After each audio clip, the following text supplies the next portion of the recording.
আমি পৰিয়ালৰ ফালৰ পৰা ইতিমধ্যে সংবাদ মাধ্যমত লিখিছোঁ, ভণ্টিও আজি লিখিছে। মই যিহেতু দিনটো আজি আদালততে আছিলোঁ, তথাপিতো মই তাৰ পৰাই এটা দুষাৰিমান লিখিছোঁ।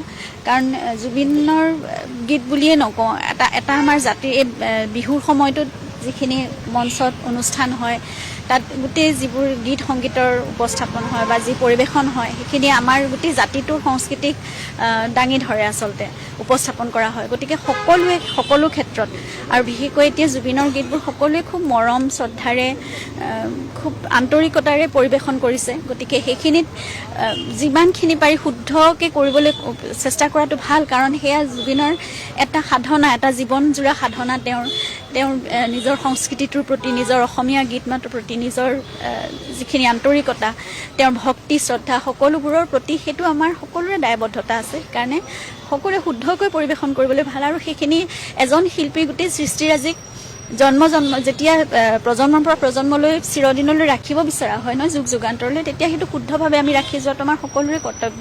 গতিকে জুবিনেও আগতে যেতিয়া আমাৰ জ্যেষ্ঠসকলৰ গীতবোৰ পৰিৱেশন কৰিছিলে, তেতিয়া যিমান পাৰি শুদ্ধকৈ শুনি তেনেদৰে পৰিৱেশন কৰিবলৈ তেওঁ চেষ্টা কৰিছিলে। সেইকাৰণে সেই দায়বদ্ধতাটো আমাৰ সকলোৱে, নতুন প্ৰজন্মৰ সকলোৱে ৰখা উচিত।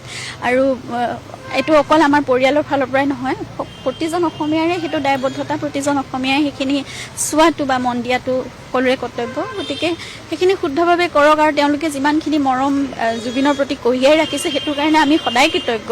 আৰু তেনেদৰে সাধনাৰ চৰ্চা হৈ থাকিলেহে জুবিন সদায় জীয়াই থাকিব সকলোৰে মাজত। সেইখিনি হৈ থাকক, যিমান প্ৰচাৰ প্ৰসাৰ হ'ব, যিমান চৰ্চা হ'ব, তাৰ প্ৰতি আমি সেইটোৱে প্ৰাৰ্থনা কৰোঁ।